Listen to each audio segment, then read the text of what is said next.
আল্লাহর ওলিরা কি? আল্লাহর ওলিরা হচ্ছে আমার আল্লাহ পাকের বন্ধু। সুবহানাল্লাহ। আচ্ছা, যদি আজকে আমি আপনাদের এখানে চতুর্থ বক্তা, কয় নম্বর বক্তা? কয় নম্বর?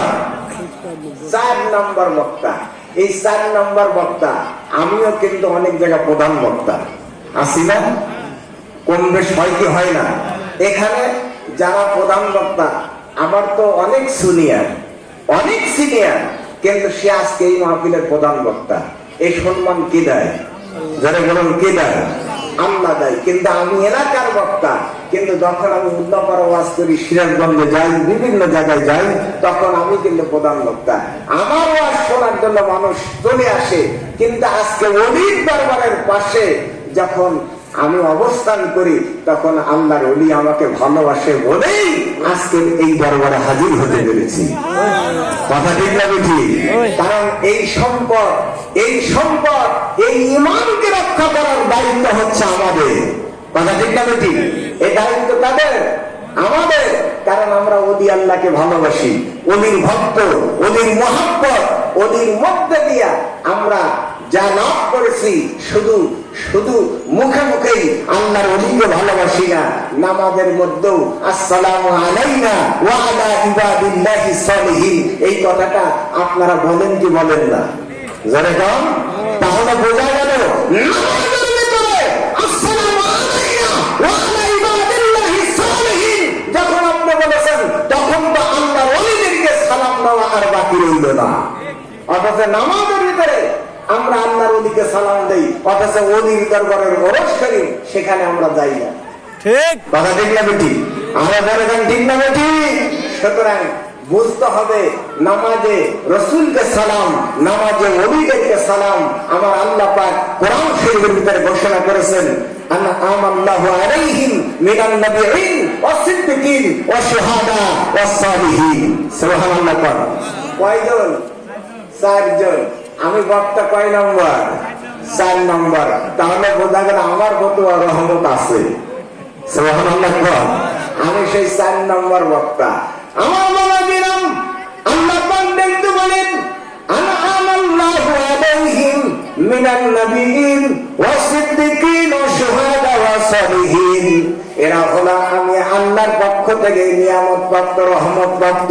তাহলে বোঝা গেল সালেহিনদের ভিতরে শাহ আহমদুল্লাহ ইয়ামুনি রাহমাতুল্লাহ আলাইহি, সালেহিনদের ভিতরে বাবা মুকদ্দম শাহ দৌলা শহীদ ইয়ামুনি রাহমাতুল্লাহ আলাইহি, সালেহিনদের ভিতরে মহান ওস্তাদ বাবা হযরত শাহ শামসুদ্দিন দাবরাজি রাহমাতুল্লাহ আলাইহি। সুতরাং আল্লাহর ওলিরা রহমত প্রাপ্ত। এই জন্যই তো ওলির দরবারে যাই। রহমত যেখানে বর্ষিত হয়, সেইখানে যদি আদব নিয়ে যাই, বলেন তো দেখি আমার প্রতি রহমত বর্ষানো হবে কি হবে না? কথা ঠিক না বেশি? যখন বৃষ্টি নামে তখন আমার বাড়িতে বৃষ্টি পড়ে, আমার পাশের বাড়িতেও। কথা ঠিক না? বৃষ্টি যখন পড়ে আমার বাড়িতে যেমন পড়ে, পাশের বাড়িতে ওই রকম পড়ে। সুতরাং মুমিনের বাড়িতেও বৃষ্টি পড়ে, মুনাফিকের বাড়িতেও বৃষ্টি পড়বে। এটা হলো আমার আল্লাহ রহমতের পানি। আমার আল্লাহ বন্টন করতে কম বেশ করবে না, কম বেশ করবে না। কিন্তু আপনার কপালে নাকি খালি বয়ে চাটলে হবে কি? যদি আপনার নসিব যদি ভালো না হয়, কোনদিন আল্লাহর ওলির দরবারে আপনার আসা সম্ভব হবে না। কথা ঠিক না ঠিক? আপনার নসিবে থাকা লাগবে। হাজার হাজার তকদিরগুলো রদ বদল হয়ে যায় আল্লাহর ওলির নেক দোয়ায়। সুবহানাল্লাহ। আরো জোরে বলুন সুবহানাল্লাহ। এই জন্য আমি মাঝে মধ্যে বলি, কেউ বুঝিতে পারে না রে পীর মুর্শিদের খেলা, ওরে আমি আল্লাহর খেলা। ওরে জোর করিয়া বুঝতে গেলে তার ঘটে মরণ জ্বালা। ওরে জোর করিয়া বুঝতে গেলে তার ঘটে মরণ জ্বালা। কেউ বুঝিতে পারি না রে আজমতুল্লাহর খেলা, আমার উস্তাদ বাবার খেলা।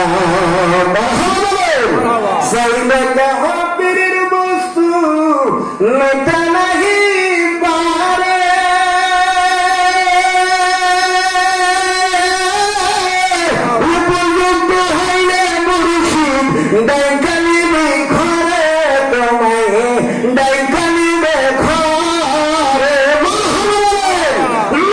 তুমি। আর চাইলে তহবির বস্তু নেতে নাহি পারে, উপযুক্ত হইলে মুর্শিদ ডাইকালিবে ঘরে তোমায়, ডাইকালিবে ঘরে। আরে শফিকুলকে বুঝতে পারে বাবা আজমাতুল্লাহর খালা, আরে শফিকুলকে বুঝতে পারে আমার ওস্তাদ বাবার খালা। কেউ বুঝিতে পারি না রে পীর মুর্শিদের খেলা, ওরে আল্লাহর খেলা। আল্লাহুম্মা سيدنا مولانا محمد وعلى آله سيدنا مولانا محمد। ভাইরা আমার, বন্ধুগণ আমার, আল্লাহর ওলিদের খেলা বোঝা বড় কঠিন। একদিন এক রাখাল ছেলে, ওই রাখাল ছেলেটা চিন্তা ভাবনা করলো আমি একজন বাদশার মেয়েকে, রাজার মেয়েকে বিবাহ করব। আচ্ছা, রাখাল হয় কি রাজার মেয়েকে বিয়ে করা সম্ভব? ধরে কান রাখাল হইয়া বাদশার মেয়েকে, রাজার মেয়েকে বিবাহ করতে চায়, এই কথা তো মানার মতো নাই। কিন্তু ওলিয়া আল্লাহর দেখি খেলা। আমার বাবাজিরা, আল্লাহর ওলিদের জবানটা কি? আল্লাহর ওলিদের জবান হলো আল্লাহ আউলিয়া ইসালাম সাইফুল্লাহ। আমার আল্লাহ ডাকতে কয় আমার ওলির দরবারে যাবি, আমার ওলির হাতে হাত দিবি, আমার ওলির জবান দিয়ে কথাগুলো বের হয়, ওইটা হলো আমি আল্লাহর জবান, ওটা হলো আমি আল্লাহর তরবারি। সুবহানাল্লাহ। আমার বাবা দিলেন এবার ডাক দিয়ে কইতেছে, রাখাল ছেলে চিন্তা করলো আমি এখন একজন ওলির সন্ধানে যাব, যদি বাদশার মেয়েকে যদি আমি রাখাল হইয়া বিবাহ করতে চাই, জায়গা একটাই, সেটা হলো ওলি আল্লাহর দরবারে যাওয়া লাগবে। আমার বাবা দিলেন হঠাৎ করে একটা আল্লাহর ওলির দরবারে যাইয়া এবার রাখাল বলতেছে, বাগান আমি আপনাকে ভক্তি করতে আসছি, মোহাম্মত করতে আসছি, আব্বা জান আমি একটা আরজি আপনার কাছে নিয়ে আসছি। আল্লাহর ওলি ডাকতে চাই, বাবা কি আরজি? বলে হুজুর আমি হলাম একটা রাখাল, কিন্তু আমার ইচ্ছা হলো রাজার মেয়েকে বিবাহ করবো, এইটাই হলো আমার বড় আরজি। এবার আল্লাহর ওলি মুস্কি হাসি দিয়ে বলতেছে, বাবা তুমি হইলে একজন রাখাল, কেমন করে তুমি রাজার মেয়েকে বিবাহ করবা? এটা তো অসম্ভব ব্যাপার, এটা কেউ মেনে নিবে না, এটা তো মানতে রাজি না, রাজি না। এবার ডাক দেখায় আল্লাহর ওলি, জানি আমার পক্ষে যেটা সম্ভব না, কবিরাজের পক্ষে যেটা সম্ভব না, সেটা আল্লাহর ওলিদের পক্ষে অসম্ভবকে সম্ভব করা যায়। সুবহানাল্লাহ, সুবহানাল্লাহ বলবেন না?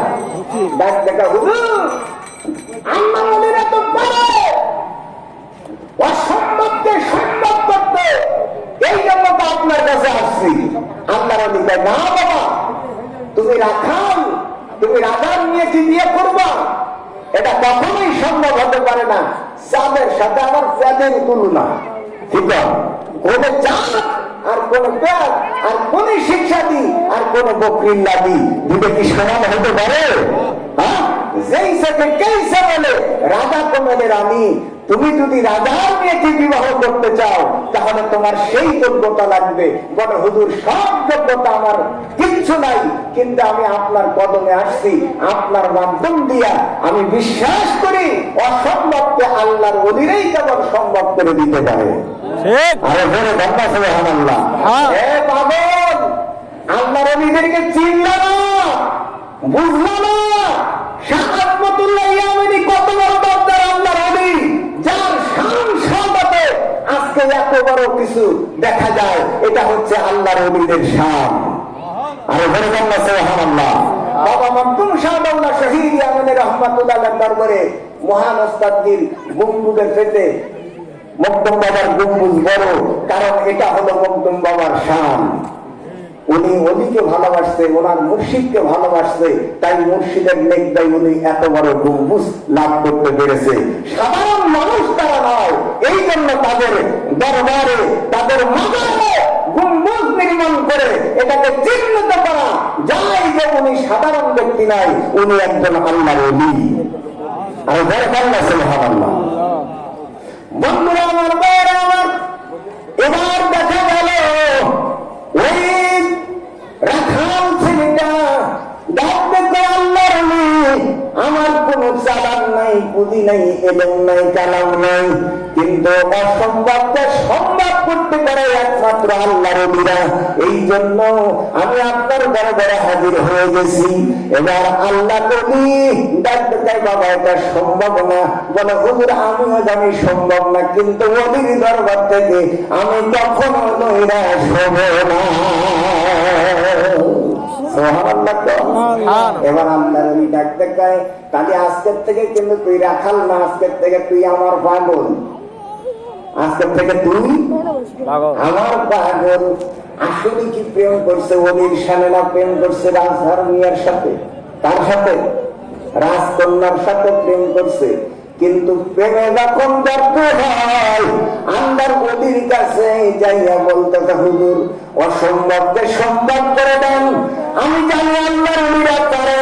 আল্লাহর ওলি ডাকতে চায়, বাবা সর্বপ্রথম তাহলে তুই তার পাগল।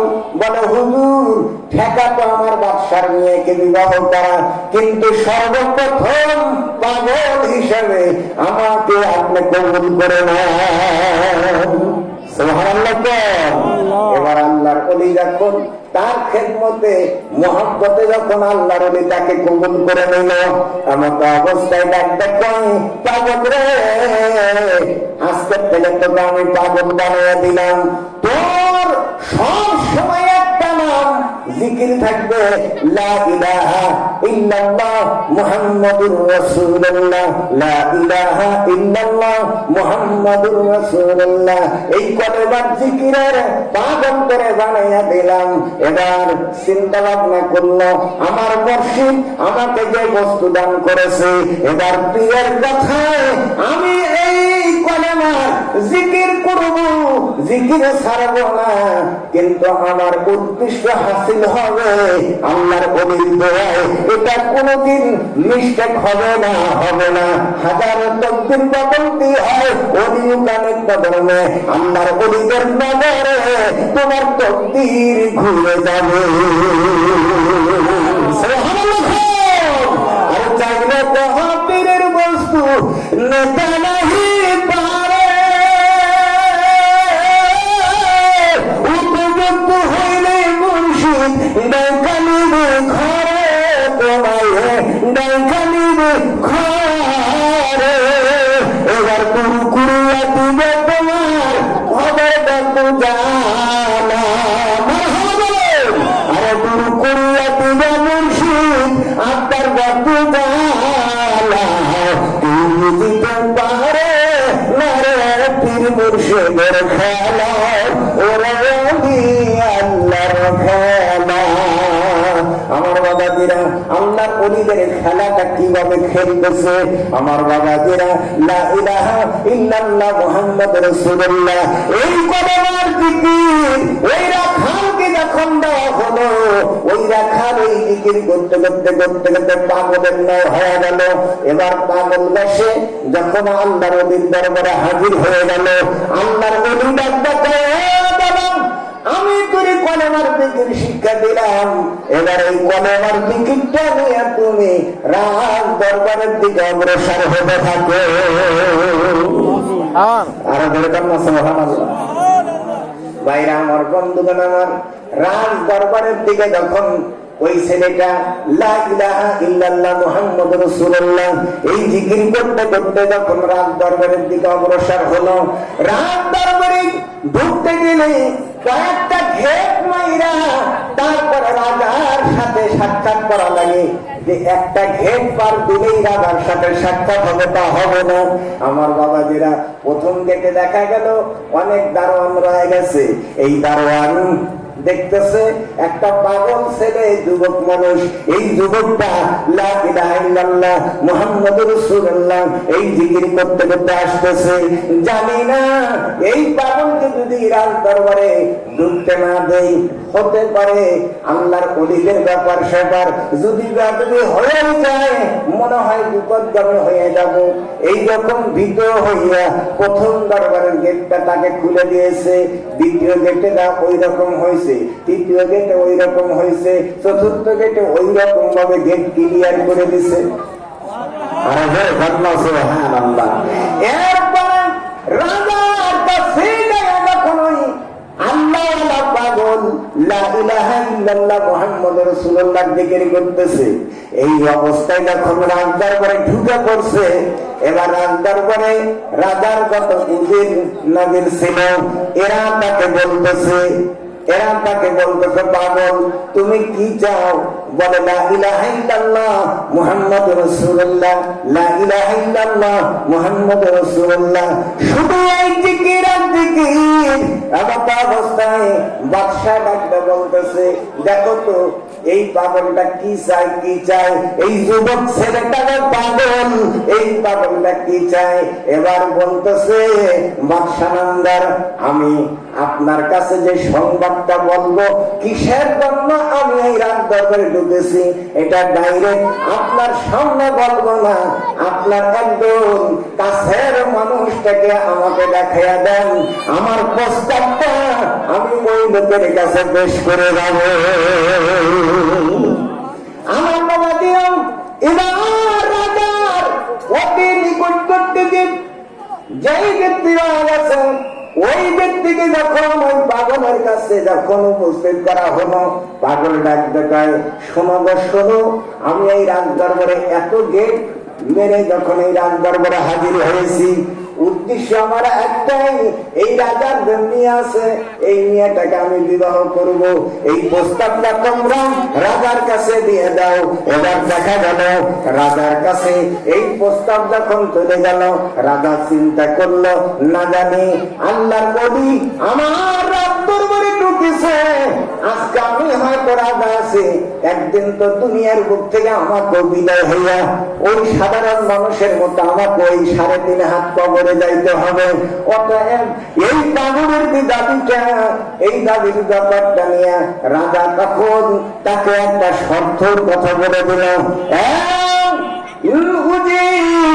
সমাজের সব আমি তোমাকে বলে দিলাম, এই ব্যক্তি যখন, এই পাগল যখন আমার মেয়েকে বিবাহ করবে, শর্ত হলো যদি সে সত্যিকারী আল্লাহর ওলি হয়, একটা মুক্তা যদি 7 রাজ্যের ধন হয়ে থাকে, সম্পদের সমান হয়ে থাকে। আমি বলতে চাই এই ব্যক্তি পাগল সত্যিকারে আল্লাহর ওলি যদি হয়ে থাকে, 7টা মুক্তা যদি আমার কাছে পেশ করতে পারে, পাঠাইতে পারে, অবশ্যই আমার কন্যাকে আমি এই ওলির সাথে বিবাহ দিয়ে দিব। ধরে কান্না সুবহানাল্লাহ। খেলা কি জমছে? কি কারণ খেলা জমে নয়? আমার বাবাজিরা, ওলি আল্লাহর খেলা এবার শুরু হয়ে গেছে। এবার দরবার থেকে যখন প্রস্তাব দিল, আবার এই প্রস্তাবটা নিয়ে যুবকটা আল্লাহর ওলির দরবারে সেটাই বাগান, আমি রাজ দরবারে ঢুকতে পেরেছি, আল্লাহর ওলি তাই এই জন্য তো তোর রাজ দরবারে পাগল বানায় ঢুকাইছি। এই জন্যই তো তোর পাগল বানাইয়া রাজ দরবারে আমি ঢুকাইছি। বলে ওখান থেকে তোরে কি শর্ত দিয়েছে? বলে বাজান, আমার কাছে 7টা মুক্তা চাইছে, যদি 7টা মুক্তা যদি দিতে পারি, তাহলে বাদশা তার মেয়েকে আমার সাথে বিবাহ দিবে। এই প্রস্তাব আমি শুনতে পেরেছি। আল্লাহ পরিবারটা তার পাগল রে, ওই জিকির লইয়া সমুদ্রে যাইয়া একটা প্লেট নিয়ে তাড়াতাড়ি পানি সেচতে থাকো। আমি বলতে চাই, সারা জীবন ভর যদি করতোয়া নদীতে যদি আপনার পেরেক দিয়ে যদি ডিপ দিয়া অথবা হেওয়াজ দিয়া যেইভাবে সেচেন না কেন, বলেন তো বাবা 2-4 ঘন্টা 2 সপ্তাহের ভিতরে পানি শুকাতে পারবেন কি পারবেন? পারবেন? আমার বাবা দিরা 2-4 ঘন্টা নয়, সারা বছর বেলাও যদি আপনি সাহায্য পানি সেচেন তাও কিন্তু আপনি পানি সেচতে পারবেন না। তাহলে সমুদ্রের পানিটা কেমন করে সেচবে? কিন্তু পীরের কথা মতো যখন ওই ব্যক্তি কাজ করলো, ওই কাজ একটুকু দ্বিধা করে নাই, কারণ মুর্শিদের কথা আমাকে মানতে হবে। আমি জানি সমুদ্রের পানি এই ঢিল দিয়া থালা দিয়া সেনছে কোনদিন মুক্ত আমার পক্ষে সমুদ্র থেকে তোলা সম্ভব হবে না। কিন্তু আমার মুর্শিদ যদি ইচ্ছা করে, আমার পীরের যদি দয়া হয়, আমার আহমদুল্লাহ বাবার যদি দয়া হয়, অবশ্যই আমার কপাল তকদির খুলে যাবে। আমার বাবাজিরা, বক্তা চলে আসছে, যেহেতু আমার টাইম 8টা পর্যন্ত, এই জন্য আজকে আপনাদেরকে বলতে চাই যে আসুন আমরা আল্লাহর ওলিদের শানে কিছু কথা শুনে ওলি সম্পর্কে আমরা একটু জানি। কারণ না জানাইলে আপনারা জানবেন কোন থেকে?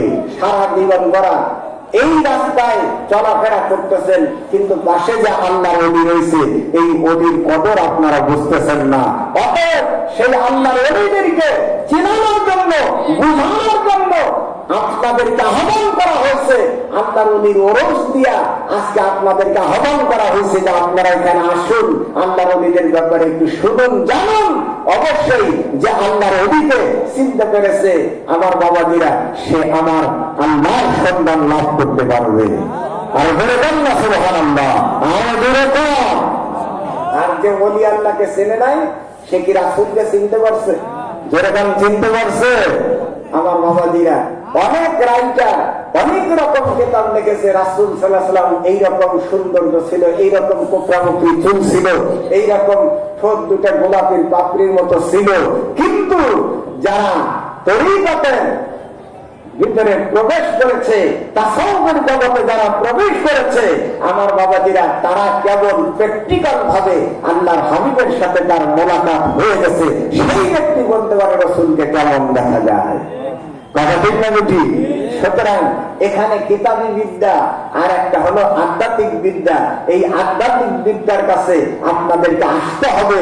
এই আহ্বান রেখে আজকের আমার ওয়াজ যেটুকু বাকি রইল, রাজার মেয়েকে রাখাল কিভাবে বিবাহ করলো, এই কাহিনীটা সুন্দর করে ইনশাআল্লাহ পরবর্তীতে আকর্ষণে আপনাদের মাঝে বলা হবে। যেহেতু আমরা ফাকুল আদব, আমি কোথাও 1 মিনিট 1 সেকেন্ড সময় কোন জায়গায় আমি রাজনীতি করি না, কারণ আমরা ফাকুল আদব বক্তা যখন চলে আসছে আমার আলোচনা শেষ। আপনাদের কাছ থেকে বিদায় নিলাম ভাই, আমি এখন যাই। আসসালামু আলাইকুম ওয়া রাহমাতুল্লাহি ওয়া বারাকাতুহু।